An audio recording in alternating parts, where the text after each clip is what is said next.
चलिए लिटरेचर आज शुरू करेंगे। 3 चैप्टर हम लोग का हो गया है। Artist, Bharat is my home और पिंच ऑफ असनफ। पिंच ऑफ असनफ का क्वेश्चन आंसर आपको दे दिया गया है, आपके ग्रुप में भेज दिया गया है पीडीएफ, हिंदी में, इंग्लिश में, और समरी का भी हिंदी दे दिया गया है। आपका काम उसको कॉपी पर उसको नोट कर लेना। क्वेश्चन आंसर को कॉपी पर लिखिए, याद हो जाएगा आपको। चलिए आज हम लोग पढ़ने जा रहे हैं एक नया चैप्टर, नाम है उसका द अर्थ। का अर्थ।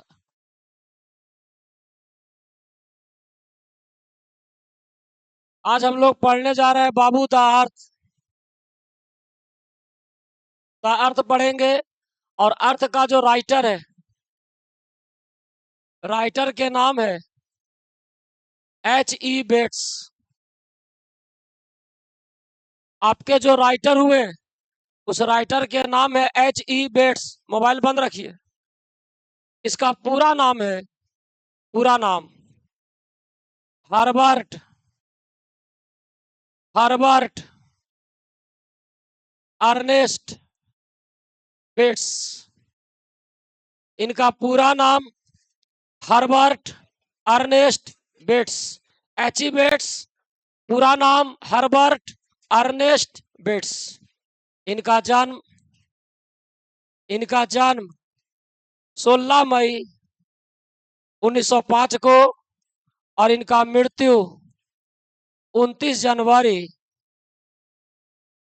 1974 को हुआ है। इनका जन्म 16 मई 1905 में, और इनका मृत्यु 29 जनवरी 1974 में हुआ है। क्वेश्चन आंसर को धीरे धीरे करके याद करिए, बात बारो बोल रहे हैं। अगस्त खत्म हो रहा है, सितंबर, बहुत हेटक हो जाएगा पढ़ाई फिर आगे। जितना जल्दी याद करो निश्चिंत रहो। 16 मई 1905 को जन्म हुआ है, 29 जनवरी 1974 को ये मर गए हैं। मोबाइल चला रहा है का जी? मोबाइल में लौटा के रखो, लग रहा है कि मोबाइल चला रहा है तू। चलिए, ये कहाँ के रहने वाले हैं? इंग्लैंड के। अरे भाई था इंग्लिश पढ़ रहा है इंग्लैंड के, तब पढ़ेगा कुछ दूसरा के? दूसरा से रखा मत है। इंग्लिश पढ़ रहे थे इंग्लैंड वाला नहीं रहेगा सब, तब एक आगो घुसल रहेगा, उसमें इंडिया के दे ही दे रहा है वो।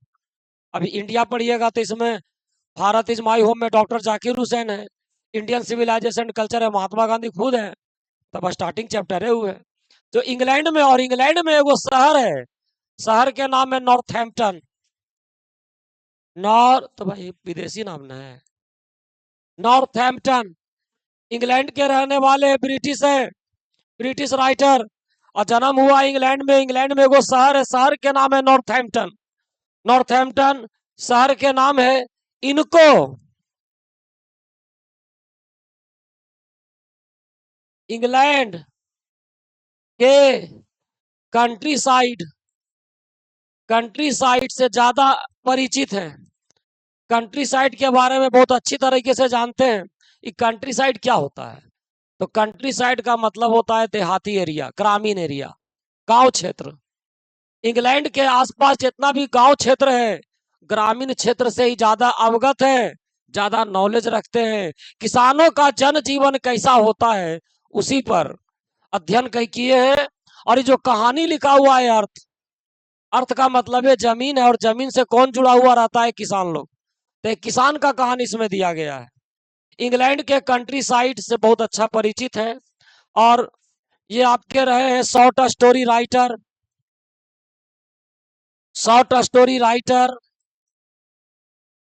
ये रहे आपके नॉवेलिस्ट, उपन्यासकार, और ये रहे जर्नलिस्ट। कृपया गपशप ना करें। जर्नलिस्ट, पत्रकार, जर्नलिस्ट ये पत्रकार रहे, ये जर्नलिस्ट ये पत्रकार रहे, शॉर्ट स्टोरी राइटर है। द अर्थ एक कहानी है। क्या है कहानी? शॉर्ट स्टोरी है जी, शॉर्ट स्टोरी। पिंच ऑफ असनफ पढ़े, वो भी आपका शॉर्ट स्टोरी था। द अर्थ पढ़ रहे, ये भी आपका शॉर्ट स्टोरी है। भारत इज माई होम एक भाषण था, स्पीच। और आर्टिस्ट भी आपका शॉर्ट स्टोरी है। तो आप जानिए कि कौन क्या है। जब समरी लिखिएगा तो लिखे पड़ता है कि pinch of snuff is a short story written by Manohar Malgonkar, इस तरह से लिखना है उसमें। भारत इज माई होम बोलिएगा तो is a speech delivered by doctor Zakir Hussain देना पड़ेगा। तो जर्नलिस्ट है। जब ये 21 साल के थे तो इनका पहला उपन्यास प्रकाशित हुआ था, जो कि बहुत बड़ी बात था। एक उपन्यास प्रकाशित हो गया, ऐसे आप लिखिए, लेकिन उपन्यास प्रकाशित हो जाना, उसको मान्यता दे देना, छपने के लिए मान्यता दे देना, ये बहुत बड़ी बात होती है, वो भी 21 साल की उम्र में। और उपन्यास जो होता है वो 5-6 पन्ना के नहीं होता है, 10 पन्ना के नहीं होता, ये सब शॉर्ट स्टोरी है।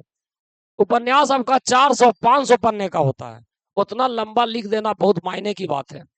500 पन्ना लिखना, उतना थिंकिंग रखना बहुत बड़ी बात होती है। तो इनका पहला उपन्यास, फर्स्ट नॉवेल पब्लिश्ड, पहला उपन्यास प्रकाशित हुआ, कब हुआ? At the age of 21। जब ये 21 साल के थे तो इनका पहला उपन्यास पब्लिश हुआ था, प्रकाशित हुआ था। ये बहुत बड़ा लेखक बन चुके थे बहुत कम उम्र में। यहाँ तक कि एक एयरफोर्स वाला है जिसका नाम है रॉयल एयरफोर्स, रॉयल एयरफोर्स करके एक है, उन्होंने इनको बुलाया, उन्होंने इनको बुलाया और एक राइटर के रूप में इसको लिखने के लिए कहा कि आप हम लोग पर भी लिखिए, कृपया बातचीत ना करें, क्लास को सुचारू रूप से चलने दें। राइटर लेखक, और बोला कि आप युद्ध पर भी लिखिए, आप इतना महान लेखक हैं, अब ग्रामीण क्षेत्र पर, किसान पर लिखते हैं, जरा हम लोग पर भी लिखिए, हम लोग के भी वीरता के बारे में बताइए, किताब छापिए, इस पर सिनेमा बनेगा, लोग हम लोग को याद करेगा, है कि नहीं जी? ये भी पूरा जोश में आ गए, लिखना चालू कर दिए। तो बहुत सारा चीज लिखे, देखिए क्या क्या लिखे, जानिए। इनका जो वर्क्स है, जो इनकी रचनाएं हैं, देखिए कौन कौन है। एक रचना का नाम है fair stood the wind for France, एगो लिख दिया। युद्ध पर लिखा हुआ है, युद्ध पर लिखा हुआ है, ये आपका आया था 1944 में। Fair stood the wind for France कब आया? 1944 में। 1944 ईस्वी में एक रचना आया युद्ध पर, युद्ध पर लिखा गया है। क्या नाम है इसका? Fair stood the wind for France. इसमें एक ब्रिटिश पायलट का कहानी दिया गया है कि कैसे बेचारा है, उसका एक्सीडेंट हो जाता है और फ्रांस में जाके फंस जाता है। एक फ्रांसीसी परिवार इसका बड़ा मदद करता है, वही लिखा हुआ है, fair stood the wind for France, France के लिए लिखा गया है। एक फ्रांसीसी परिवार इसको मदद किया, वो ब्रिटिश पायलट को, जबकि इंग्लैंड और फ्रांस में युद्ध हो रहा है, और उसके बावजूद फ्रांसीसी परिवार एक मानवता दिखाते हुए ब्रिटिश पायलट का मदद किया और वही की फ्रांसीसी लड़की से इन्होंने शादी कर लिया। जरा ये अफसोस कर, अरे भाई वो किया, तू अफसोस में काहे है?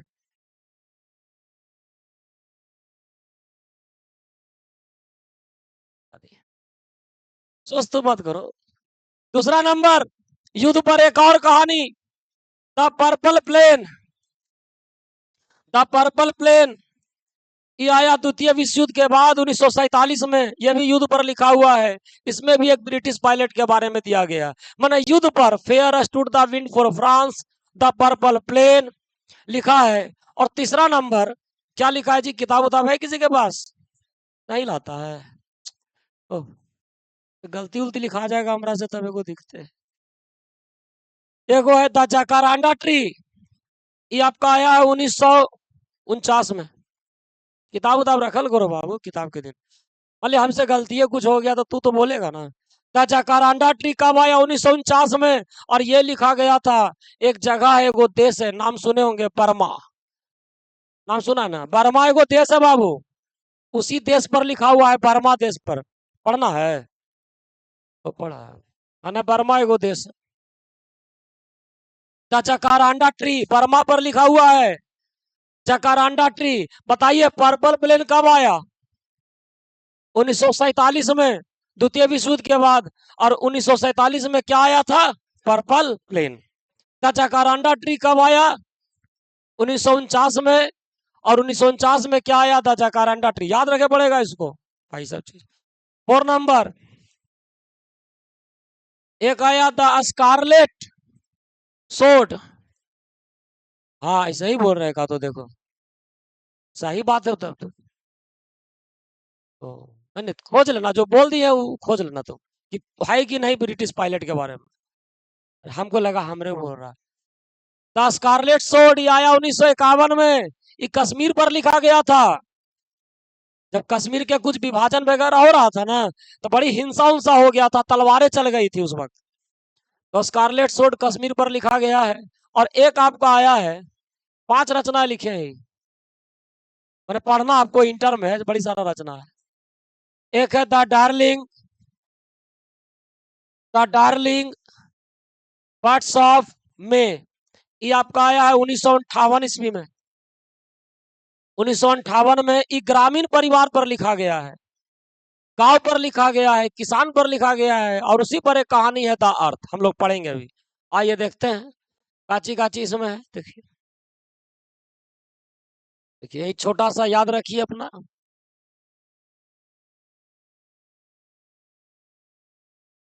ठीक है जी। बाप रे बाप। चलिए कर दे रहे साइड इधर। ठीक, आइए पढ़े, यही पढ़े हैं। द अर्थ एक शॉर्ट स्टोरी है जिसके राइटर के नाम है एची बेट्स। पूरा नाम हर्बर्ट अर्नेस्ट बेट्स। जन्म 16 मई 1905 और मृत्यु 29 जनवरी 1974 को हुआ है। ये रहने वाले इंग्लैंड के हैं, ब्रिटिश हैं। और इंग्लैंड में भी कौन शहर में जन्म हुआ? नॉर्थहैम्पटन, एगो जिला है, एगो जिला है, शहर है, नॉर्थहैम्पटन में जन्म हुआ। ये किस एरिया से ज्यादा वाकिफ है? तो इंग्लैंड के कंट्री साइड से। और कंट्री साइड मतलब होता है देहाती क्षेत्र, ग्रामीण क्षेत्र, जहाँ किसान लोग रहता है। क्या क्या है भाई? शॉर्ट स्टोरी राइटर, नॉवेलिस्ट और जर्नलिस्ट हैं, पत्रकार हैं, समझा ना। मात्र 21 साल की उम्र में इनका पहला उपन्यास प्रकाशित हुआ था। पूछेगा कि इनका पहला उपन्यास कितने साल की उम्र में प्रकाशित हुआ था? 21, 21 साल की उम्र में। अच्छा, कौन एयरफोर्स वाला इनको लिखने के लिए बुलाया था? रॉयल एयरफोर्स बोला कि लिखिए हम लोग के वायु सैनिकों के बारे में। लिख दिए बड़ी मनी रचना। उसमें एक था 1944 में आया, क्या नाम है उसका? 1944 में आया fair stood the wind for France. इसमें एक ब्रिटिश पायलट का कहानी है। 1947 में आया द पर्पल प्लेन, ये भी एक ब्रिटिश पायलट के बारे में है।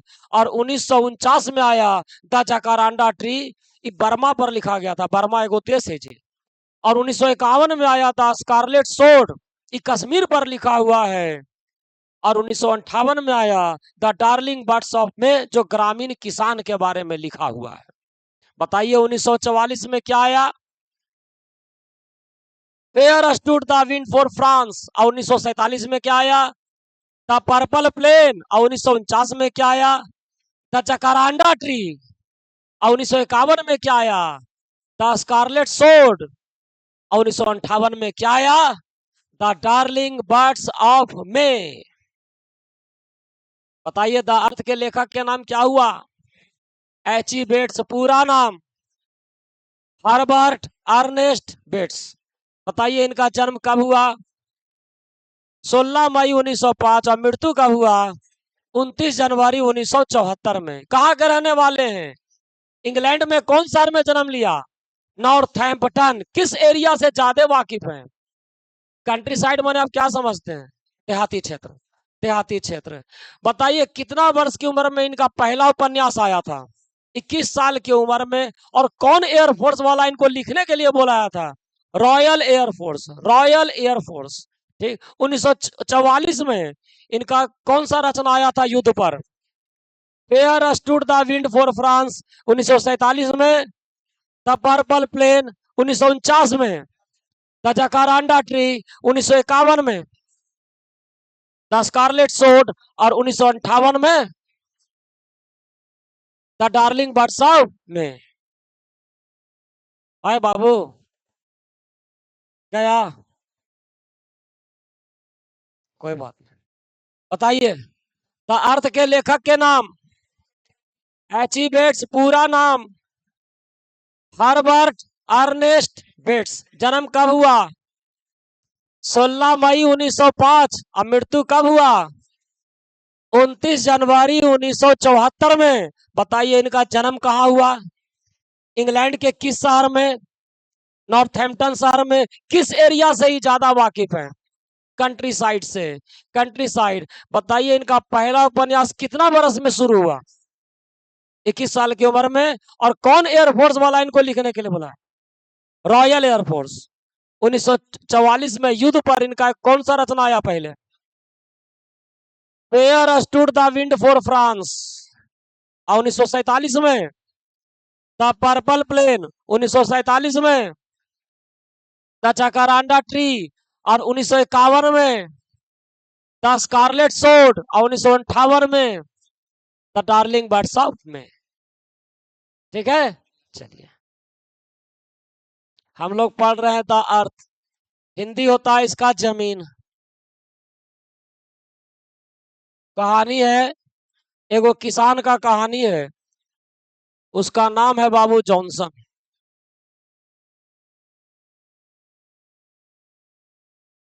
फार्मर है जी। फार्मर माने होता है किसान। पढ़िए जी, फार्मर पढ़िए अच्छा से। चलिए पढ़िए, सुनिएगा बढ़िया से, पूरा ऑब्जेक्टिव क्लियर हो जाएगा, सोचना नहीं है। आइए, जॉनसन एक कहानी है, किसान के कहानी है, और किसान के नाम है जॉनसन। बहुत गरीब किसान है बेचारा। किसान भी ऐसे भी गरीब, लेकिन अब के किसान अमीर हो गया है भाई, तो छोड़ो सब बात। तो जॉनसन एक बहुत गरीब किसान है, और इसके पास 4 एकड़ जमीन है।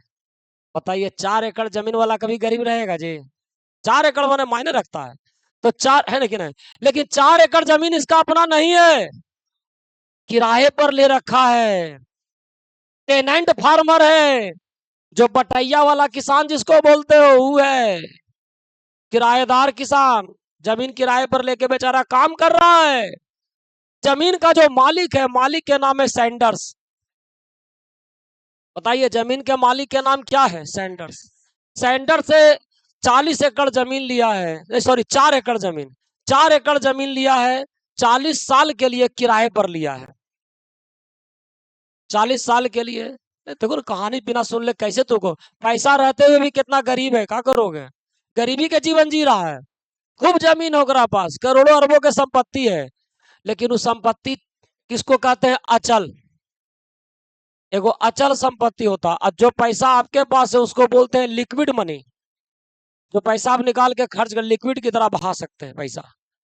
अब किसान के पास जमीन तो पूरा है, बता रहे सुनो अच्छा से, नॉलेज लो। करोड़ों अरबों के संपत्ति जमीन रख ले हैं, पॉकेट में 10 रुपया है, वो भी गरीब है। उसको काम पड़ेगा 1 लाख तो जमीनिया बेचे जाएगा। वो भी गरीबिये में जी रहा। मत कहिए कि संपत्ति है तो वो बढ़िया अमीर रहेगा। आपके पॉकेट में जितना है वही आपको दर्शावेगा कि आप क्या है। पॉकेट में हैया नहीं है, खर्च करे ला तो फिर पैसा को जी गए है, तो बड़ी मनी दादा परदादा के बड़ी चीज। आपके पॉकेट में कितना है? ऑटो पर बैठिएगा, मांगेगा 20 रुपया भाड़ा, उसको कहा बोलिएगा कि हमारा पास करोड़ों की संपत्ति है? पॉकेट में है कि नहीं? नहीं है तो उतरिए, खत्म हो गया तुम्हारा औकात वहीं पर, है ना जी? अब जो अपने पास है वही चीज है। चलिए उसी लिए छोड़िए सब। तो जॉनसन के पास 4 एकड़ जमीन है, जिसको उसने किराए पर ले रखा है। मालिक का नाम है सैंडर्स, और 40 साल के लिए किराए पर लिया है। जॉनसन इस बात को भली भांति जानता है कि जीवन यापन करने के लिए अगर मेरे पास कुछ है तो जमीन है। जमीन के बगैर हम कुछ है ही नहीं। इसी जमीन पर हम खेती बाड़ी करते हैं, जो पैसा उसा आता है, जो उपज होता है, उसी से हमारा घर द्वार चलता है। जमीन नहीं तो कुछ भी नहीं। जमीने पर हम टिकल हैं, हम टिके हुए हैं जमीन पर। और जमीन मेरा अपना नहीं है, मेरा जमीन अपना नहीं है। हालांकि कुछ उसके पास है, जमीन से जुड़ा हुआ कुछ है। जैसे में हल है, 2 पहिए वाली गाड़ी है, एक घोड़ी है, और कुछ औजार है। उसके पास 4 चीज है बाबू, याद रखिए। याद रखिए, हल, 2 पहिए वाली गाड़ी, कुछ औजार, और एक घोड़ी। दुबली पतली एक घोड़ी है, और उसी से बेचारा अपना काम कर रहा है। 4 एकड़ जमीन ऊपर खाबड़ जमीन है, उसी पर हल बेचारा चला रहा है, काम कर रहा है। लेकिन वो भली भांति जानता है कि बिना जमीन के इस सब के कोई औकात नहीं है। अरे हल क्या करेगा, गाड़ी क्या करेगा, औजार क्या करेगा, जमीनें नहीं है तो ये सब करेगा का है कि नहीं है? क्या करिएगा, जमीनें नहीं है तब। इस बात को वो भली भांति समझता है। खैर, जॉनसन के वो बेटा है और बेटा के नाम है बेंजी। बेंजिन नहीं, बेंजी। तो बेंजी, बेटा का नाम बेंजी है। भगवान बेटा भी दिया उसको, बड़ा अच्छा अलग ढंग के लड़का दे दिया। सिंपल माइंडेड है, सिंपल माइंडेड, समझा जी? सिंपल माइंडेड मतलब जिसको बोलते हैं मंद बुद्धि के ना रहता है, उस टाइप के बुद्धि उसका है, मंद बुद्धि। छोड़ो ना जी पानी, अपना काम पर ध्यान दो। अपना आप कितना फोकस्ड है ई दर्शाता है। हमरो डिस्टर्ब कर देता है तू। तब मंद बुद्धि का लड़का है और बच्चा की तरह एक्टिव नहीं है, और बच्चा के साथ घुलता मिलता नहीं है, हिलता नहीं है, एक जगह बैठल रहता है, हंसते रहता है, हंसते रहता है बेचारा। ये नहीं कि पढ़ता नहीं, पढ़ता है, लेकिन वही है कि चुपचाप बैठल है, ना घुलना मिलना किसी से। अभी इकलौता बेटा है बेचारा जॉनसन के, तो बेचारा जरूरत से ज्यादा ओकरा प्यार भी करता है। एक ही गो बेटे है, खाना पीना जो भी बढ़िया बनता है पहले ओकरे देता है कि नहीं बा पहले तुम खाओ। त्याग, समर्पण पूरा है जॉनसन के पास। एगो बेटा है, क्या करे, लेकिन बेटा बड़ा दूसरा ढंग के है, एक्टिव है नहीं, शांत रहता है, सुस्त रहता है। तो इस तरह से उसका हरकत है, देखने में भी अलग ढंग के है। भारी भरकम थोड़ा सा है, भारी भरकम मतलब बॉडी बिल्डर मत समझिएगा, थुल थुल शरीर नहीं होता है वो, हलवाई उलवाई वाला शरीर, हलवाई टाइप के वैसा शरीर है। चेहरा पर बाल है, आंख छोटा है, नीला नीला आंख है। और नीला नीला आंख किसका रहता है? भेड़िया लोग के, याद रखिए। नीला नीला आंख भेड़िया का होता है, और भेड़िया बहुत मक्कार प्राणी है, मक्कार प्राणी। छोड़ो, बड़ी तू डिस्टर्ब करता है जी। यहाँ से उठ के चल जाओ उधर, समझा ना, दिमाग डिस्टर्ब करते रहते हो फालतू के। चलिए, कहानी के लाइफ ताल मत बिगाड़ करो। दोस्ती, क्लास में दोस्ती एकदम छोड़ दो बोल कीजिए, बता रहे हैं। क्लास में घुसिए, अलग अलग बैठिए, यही इसी को कहते हैं पढ़ाई। दोस्त खोजे लगेगा वो पढ़ाई खराब हो जाएगा। चलिए, तो अब क्या होता है कि भेड़िए नीला नीला आंख है, देखे ना, नीला नीला आंख है, लेकिन उस नीली नीली आंखों के पीछे कहीं ना कहीं लगता है कि कुछ मक्कारी भी उसके अंदर में पनप रहा है। नीला नीला आंख भेड़िया के समान होता है वह। खैर, जॉनसन के टेंशन हो गया कि बेटा बड़ा हो रहा है, लेकिन बुद्धि उसका लगता है उसी तरह का है, एक्टिव का ही नहीं है, लगता है समझदार नहीं है, क्या करें। टेंशन हो गया। तो जॉनसन क्या किया कि बेंजी को लेकर के चला गया डॉक्टर के पास। बोला, डॉक्टर साहब देखिए, मेरा बेटा के लगता है दिमाग उमाग इसका कमजोर है, का है देखिए। बेचारा डॉक्टरों हथौड़ी थोड़ी निकाला, दो चार पटकनिया मारा हथौड़ी ओकरा पर। बोला ना, एकदम टन आवाज आ रहा है, ठीक है, दिमाग उमाग सब सही है। एक काम करिए ना, एक काम करिए, इसको आप कुछ काम दे दीजिए, इसको कुछ काम दीजिए, ताकि उसको काम के प्रति इंटरेस्ट पैदा हो, उस काम से उसको इंटरेस्ट आ जाए। और जब इंटरेस्ट आ जाएगा तो दिमाग अपने आप ग्रोथ करना शुरू कर देगा। कुछ काम दे दीजिए। बोला, कौन काम इसको दे दें? कह रहा, क्या बात करते हैं, अरे गांव देहात के आप लोग हैं जी, जमीन आपके पास है, कुछ दे दीजिए ना, कुछ मुर्गियां उर्गियां ला के दे दीजिए, मुर्गी पालन करेगा। इस सलाह कौन दिया इसको? डॉक्टर, डॉक्टर सलाह दिया। जॉनसन को भी लगा कि आइडिया अच्छा है। वो गया बाजार, जमीन उमीन है ये था, वो बाजार गया, बाजार से जाकर के 10-12 मुर्गी ला करके इसको दे दिया। कितना मुर्गी ला के दिया उसको? 10 से 12, याद रखिए। तो 10 से 12 मुर्गियां ला करके उसको दे दिया। अब बेंजी को भी बड़ा मजा आ रहा है, और साथे खेलेगा तो हो सकता है कोई दूसरे उसको बुराई करे, कमेंट मारे, यहाँ पर कोई दिक्कत नहीं था।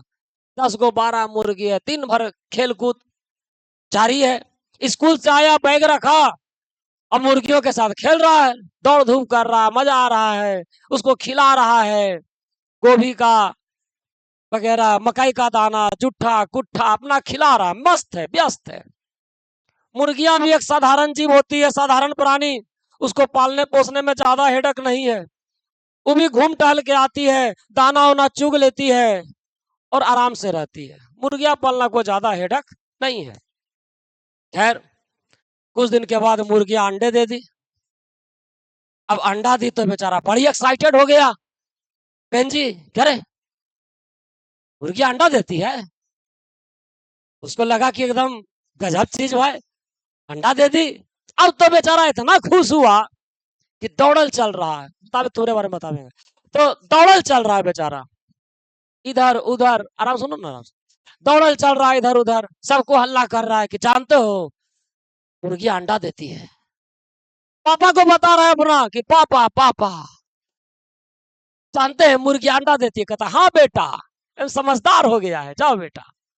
पूरा खुश सब परिवार, माँ बाप कि बच्चा एक्टिव हो रहा है। जाना लिखो ना जी, बहुत खुश कि मुर्गी अंडा दे रही है, बहुत उसको खुश। पहला बार उसको अगर कुछ जानकारी अगर जीवन में नया अगर उसको मिला तो यही मिला कि मुर्गियां जो है अंडा देती है। उस वक्त अंडा सस्ता होता था और मुर्गियां लोग शौक से पालता था। पहले गांव घर 5-10 मुर्गी सब रखता था। आज गांव घर में ना गाय सब पालता है, शौक है ये सब चीज। पहले पैसा नहीं हुआ करता था, अंडा सस्ता था। अंडा उत्पादन के लिए, मुर्गी पालन के लिए कोई वैज्ञानिक वगैरह तरीका नहीं था जैसे आज है। खाद है तो ई है तो ऊ है, जरूरत से जल्दी और ज्यादा ग्रोथ करने का सिस्टम बन गया है। पहले ही सब नहीं था, शौक से लोग मुर्गियां पालता था। अब अंडा देने लगी मुर्गियां। 2-4 आदमी आया, बोला भाई कि अंडा बेचो, अंडा हमको भी दो, खरीदेंगे, पैसा भी तुम कमाओगे। बेचारा को दिमाग काम किया, बुद्धिमान जरूर था लेकिन दिमाग उसका धीरे धीरे बढ़ रहा है। वो सोचा बड़ा अच्छा है, अंडा बेच के पैसा भी कमा सकते हैं। वो क्या किया लड़का, अंडा बेचना शुरू किया। पिताजी बेचारे मुर्गियां ला दिए थे और तार का पूरा पिंजरा उंजरा पूरा बढ़िया से बना दिए थे घर के पीछे। और तार के पिंजरा को बोला जाता है वायर कूप। वायर कूप, वायर माने तार और कूप माने पूरा पिंजरा तार का। उसी में मुर्गियां सबको रखता था वो। अंडा वो बेचने लगा, 5-5, 10-10, 2-2, 4-4 करके अंडा बेचना शुरू कर दिया। अंडा बेचने लगा तो उसको पैसा आने लगा। जब पैसा आने लगा तो पैसा ले जा करके वो बेचारा चुपचाप अपनी माँ को दे देता था। अब माँ क्या करती थी, किचन में एगो अलमारी था, अलमीरा, एगो अलमीरा था और अलमीरा के सबसे ऊपर में एगो व्हाइट रंग के बेसिन था, व्हाइट रंग का बेसिन। उसी बेसिन में, ध्यान इधर दो, बेसिन में क्या करती थी, वो पैसा डाल देती थी। व्हाइट रंग का बेसिन, बर्तन जिसको बोलते हैं, तो उसमें पैसा डाल देती थी और कहती थी अपना ध्यान मत भटकने दीजिए। देखो गधा के, एकदम मत भटकने दो, काम अपना करो हमसे साथ, तुम्हारे चलते सबके ध्यान घबरा जाता है, समझा बात को। तो कहता है कि व्हाइट बेसिन था, पैसा उसमें डाल देती थी और कहती थी कि बेटा पैसा जो तुम्हारा जो है ना, ये तुम्हारा मेहनत का पैसा है, ये मेहनत का पैसा है, तुम मेहनत से कमा रहे हो, तुम्हारा पैसा हम छुएंगे तक नहीं, छुएंगे तक नहीं। एकदम रख दी, बोली कि ना, गोड़ लगली कि ना भाई ये पैसा हमको छूना नहीं है, बच्चा का कमाया हुआ पैसा है, हम नहीं छुएंगे इसको। बोला बेटा ये पैसा हम रख देते हैं, और ज्यादा पैसा होगा ना तो तुम्हारे नाम पर अकाउंट खुलवा देंगे, अब पैसा जो तुम्हारा वो बैंक में जाना शुरू हो जाएगा। और जब तुम 21 साल के हो जाओगे तो पूरा पैसा तुमको दे दिया जाएगा, उसके बाद तुमको जो मन में आएगा तो करना। बेचारा बेन जी खुश हो गया, खुश हो जाता था। धीरे धीरे समय बीतता गया, समय बीतता गया, मुर्गियों की संख्या बढ़ती गई, अंडों का संख्या बढ़ता गया। अब अंडा अंडा इतना हो जाता था कि बेचने के बाद भी बहुत सारा अंडा बच जाता था। अब वो क्या किया कि जब वो 14 वर्ष का हो गया तो क्या किया कि अपना पढ़ाई लिखाई वहीं पर वो त्याग दिया, पढ़ाई लिखाई त्याग दिया। तो कितना वर्ष की उम्र में पढ़ाई लिखाई त्याग दिया बेचारा, 14 वर्ष की उम्र में। और जिस वक्त वो पढ़ाई लिखाई त्यागा उस वक्त उसके पास 40 से 50 मुर्गियां थी, जो लगभग लगभग एक सप्ताह में 200 अंडे दिया करती थी। आप बताइए पहली बार उसके पिताजी ने उसको कितना मुर्गियां ला के दिया था, 10 से 12। अब मुर्गी पालन का सलाह उसको कौन दिया? डॉक्टर दिया। और पहली दफा उसके जीवन में क्या पता चला कि मुर्गियां अंडे देती है। और पढ़ाई लिखाई को कब त्याग दिया? और उस वक्त इसके पास कितना मुर्गियां थी और कितना अंडा लगभग एक सप्ताह में देती थी? 200 अंडा। यहां तक बात क्लियर है। अब वो कहा किया कि 200 अंडा देती थी, एगो बास्केट में, टोकरी में अंडा रखता था, ठेला पर लाद करके उन अंडों को, बगल में एगो शहर है और शहर के नाम है कैस्टर। क्या नाम है? कैस्टर। तो कैस्टर शहर के नाम, वो कैस्टर शहर जा करके फेरी लगा लगा करके, घूम घूम करके अंडा बेचता था। और जितना पैसा आता था, पैसा ला करके माँ को दे देता था। अब पैसा धीरे धीरे ज्यादा हो गया था, उसका अकाउंट खुल गया था, अब बैंक में पैसा जाना शुरू हो गया था। एक बार की बात है, एक बार बेचारा अखबार पढ़ रहा था, पढ़ा लिखा नहीं था, खाली सुस्त रहता था वो। एक बार की बात है, वो अखबार पढ़ रहा था और अखबार में लिखा हुआ था कि मुर्गी पालन के लिए सबसे बेहतर होता है, सबसे बेहतर, कि जो मुर्गियां जिस नस्ल का है उसको उसी नस्ल के साथ आप रखिए, साफ सुथरा स्थान दीजिए, सोने का जगह स्वच्छ हो, मुर्गियां हेल्दी रहेगी, अंडा ज्यादा होगा। बेचारा पेपर में पढ़ा, ये सब अच्छा अच्छा बात तो नोट किया, ये सब बात। मुर्गियों को सुबह सुबह टहलाइए, दौड़ाइए, एक्सरसाइज करवाइए, उससे मुर्गियां हेल्दी रहेगी। और सुबह सुबह दौड़ रहा है, दौड़ रहा है। मुर्गियों को हेल्दी रखने के लिए अपना जो होना चाहिए बेचारा कर रहा है। फिर लिखा हुआ था कि मुर्गियों को अलग अलग रखिए, ओल्ड वाला के अलग, यंग वाला के अलग, ई नस्ल वाला है तो अलग, अब वो नस्ल वाला है तो अलग। अब यानी कि आप एक पिंजरा में उसको आप नहीं रख सकते हैं। अब बनाइए 4-5-6 गो पिंजरा। अब 5-6 गो बनाइएगा तो जगह छेकेगा, जगह के जरूरत, जगह कहाँ से आए? पिताजी से बोला कि पिताजी हमको थोड़ा सा जमीन उमीन दे दीजिए, भाई हम पिंजरा अपना बनावेंगे उसमें। पिताजी आओ देखे ना, ताओ देखे कि बेटा बढ़िए रहा है, हमको क्या दिक्कत है। वो क्या किए कि जमीन का एगो पट्टी जो है लंबा, लॉन्ग, वो दे दिए कि ले जाओ, इसी में, इसी पट्टी में तू अपना काम करो। बेचारा मिल गया उसको। पिताजी भी नहीं सोचे, कृपया मोबाइल बंद रखे विकास कुमार, अच्छा छोड़ो ये सब, काहे लगी पढ़ ले, हम बताइए रहे सामने तो तू पैकेज निकाल देता है। अच्छा बोलेंगे किताब वाला वेतना लाएगा, आराम से सुनिए। तो क्या हुआ कि पिताजी उसको दे दिए। पिताजी भी नहीं सोचे कि यही जमीन हमारा गुजारा करता है, इसी जमीन का हम किराया भरते हैं, इसी जमीन से हम लोग खाते पीते हैं, और हम लोग इसको दे दिए। सोचना चाहिए, कुछ अपना दिमाग लड़ाते हैं। वो नहीं सोचे, बेटा के प्रेम में वशीभूत होकर के उस जमीन का पट्टी उसको दे दिए, दे दिए। पिताजी भी मेहनती आदमी थे, ऐसा बात नहीं था कि मेहनती नहीं थे, लेकिन उस सही ढंग से वो मेहनत नहीं करते थे। भाई आप मेहनती हैं, लेकिन सही टाइम से आप मेहनतें नहीं दे रहे हैं। दिन भर आप रूटीने में व्यस्त हैं, आप प्लानिंग नहीं कर रहे हैं। 2 साल 3 साल आगे का जब तक आप प्लानिंग करके नहीं चलिएगा ना, तो सक्सेस आपको नहीं मिलेगा। आप खाली आज ही के बारे में सोचना है कि 5 क्वेश्चन पढ़ना है, फिर भोरे उठ के फिर लग जाना है। ऐसा करिएगा तो आप इसी में लगल रह जाइएगा। इसको कहते हैं रूटीन लाइफ, इसको प्लान्ड लाइफ नहीं बोला जाता है। सक्सेसफुल लाइफ जीने के लिए आपको प्लानिंग करे पड़ेगा। 2 साल 3 साल के बाद आपको क्या करना है, उसका पहले से आपको वो तैयारी रखना पड़ेगा, तब जाके आप निकलिएगा।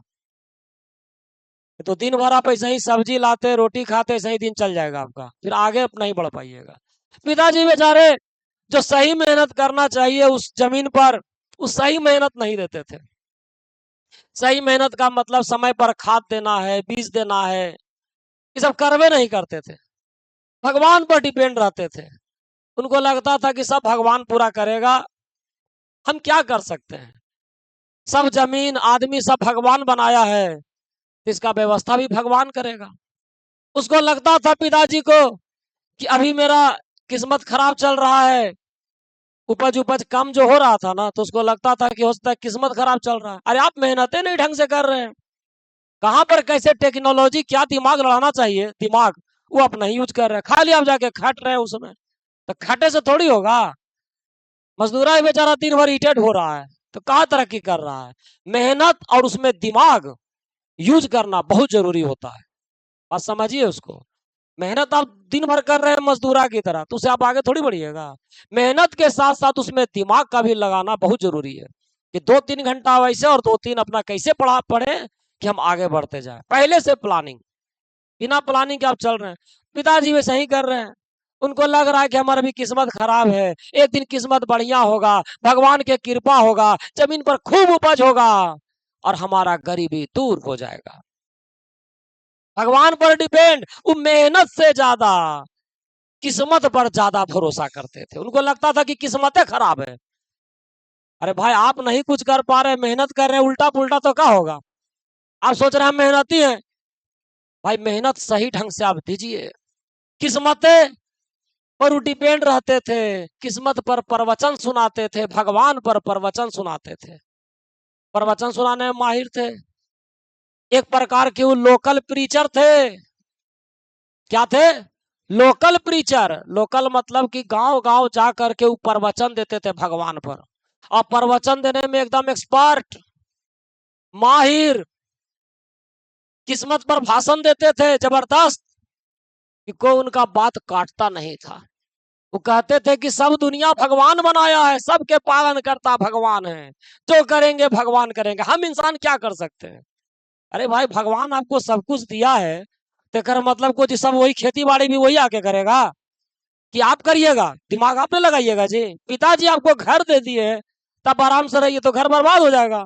उसको देख रेख करने का जिम्मा तो आपका है ना जी। बात समझिए बात को। लेकिन वो किस्मत पर जबरदस्त भाषण देते थे, अच्छा अच्छा आदमी को हरा देते थे। उनका फसल बर्बाद हो रहा है, चूहा खरगोश गोभी का बीज खा रहा है, मकई के दाना बर्बाद हो रहा है, कोई फर्क उनको नहीं पड़ रहा। उनको लग रहा है सब मेरा पैड लक है, हम क्या करें? हम क्या करें? एक दिन गुड लक आवेगा, सब ठीक हो जाएगा। मेहनत से ज्यादा, दिमाग से ज्यादा किस पर भरोसा कर रहे हैं? किस्मत पर। प्रवचन सुना रहे हैं। कोई कोई होता है किस्मत पर भाषण देने में बहुत एक्सपर्ट हो जाता है, एक्सपर्ट। समझा? एक आदमी था ऐसे ही, एक छोटा सा बात बता रहे हैं। वो बोला कि सबसे बड़ा होता है किस्मत। अगर आपके किस्मत में नहीं लिखा हुआ है, आप लाख मेहनत कर दीजिए। मोबाइल कृपया करके बंद कर दीजिए सत्यम कुमार। नहीं लगा वहां पर लाइट उइट आ रहा है, तो हम बोल दिया, शक तो जेबे न करेगा। बोला कि अगर, क्या आप इस बात से सहमत है? बोलिएगा हमको। वो बोला कि अगर आपके किस्मत में नहीं लिखल है ना, लाख मेहनत कर दीजिए, सफलता नहीं मिलेगा। क्या ये सच है? क्या ये सच है? मानते हैं इस बात को? बोला कि लाख मेहनत कर दीजिए, किस्मत में नहीं लिखल है ना, नहीं होगा कुछ। सहमत है बाबू? साबित कर दिया वो। बोला कि भाग। एक आदमी बोला कि ना, गलत बात है। ऐसा ही छोटा सा बात बता रहे हैं। एक आदमी बोला गलत बात है, खाना खाने के लिए भी मेहनत करे पड़ता है। खाना खाने के लिए भी मेहनत करे पड़ता है। अगला आदमी बोला कि अगर किस्मत में रहेगा ना, तो खाना भी जाएगा अपने आप मुंह में। बोला भाग, ये कैसे हो जाएगा? बोला ठीक। बोला ठीक है, तो आज ट्राई कर लो। बोला ट्राई करते हैं आज। कहता ठीक है। अच्छा, ये वो छोटा सा बता रहे हैं जानकारी के लिए। वो क्या किया, जो आदमी देखा कि ठीक है खाना अपने आप मुंह में जाता है कि नहीं, वो क्या किया कि रात में बहुत बढ़िया बढ़िया खाना बनाया। खाना बनाया, 9 बजे बन गया खाना, टेबल पर पूरा सरिया दिया, डाइनिंग टेबल पर बैठ गया, इंतजार कर रहा है कि खाना मुंह में जाता है कि नहीं। बहुत बड़ी बात। 9 बजे लगा दिया, बैठा हुआ है, 15 मिनट हो गया, खाना मुंह में नहीं गया। 9:15 प्रिंस कुमार, जानते हो क्या हुआ? 9:15 उसके घर में चोर घुसा, 3 गो चोर। सुन लीजिए कहानी, जीवन में हो सकता है काम दे दे आपको। तो 3 गो चोर घुसता है ये 9:15। इधरे उधरे देखता है, जैसे ही उसके कमरा में जाता है ना, देखता है कि खाना परोसा हुआ, अभी गरम गरम खाना था था। पहला चोरवा बोला कि बड़ी अच्छा खाना है, हमको तो भूख लग रहा है भाई। दूसरा का बोला कि सही बात है जी, एकदम टेस्ट आ रहा है, बड़ा सुगंध आ रहा है, हमको ही बड़ी भूख लग रहा है। तीसरा का बोला कि खा काहे नहीं रहा है? पहला बोला कि हो सकता है कि एकरा में जहर मिला हो। कहता रुको। सब गया, तीनों ओकरा पटक करके ओकरा खाना खिला दिया। तब उसको विश्वास हुआ कि किस्मत में रहता है तो खाना भी अपने आप जाता है मुंह में। क्या कहिएगा? बात काटे वाला के एक से एक दिमाग होता है भाई, बात काटे वाला के एक से एक दिमाग। खैर, अपना किस्मत पर भरोसा, कोई उसको समझा नहीं पा रहा है, के समझावे जाए, इतना प्रवचने देता है कि दूसरा के समझा देता है। इधर बेचारा बेंजी आराम से अपना काम कर रहा है, आराम से काम कर रहा है। पट्टी जो मिला था पिताजी का, पूरा मुर्गियां उसमें एकदम भर गया था। धीरे धीरे धीरे धीरे करके उसका उम्र 21 साल का हो जाता है। यहां तक सुनिए, 21 साल की कहानी होकर बात कल पढ़ेंगे। 21 साल का हो गया बेंजी। जब 21 साल का हो गया तो उसके पिताजी क्या किए, वो छोटा सा फंक्शन किए, समारोह थोड़ा सा किए, खिलाए उलाए सबको, पार्टी उटी थोड़ा सा चला कि बेटा 21 साल के हो गया, समझदार हो गया है। अब ये माँ बाप को समझेगा कि उसका माँ बाप कैसे गरीबी में जीवन बिताया। 21 साल का लड़का समझदार होना चाहिए। जाएगा खाना भी मुंह में अपने आप।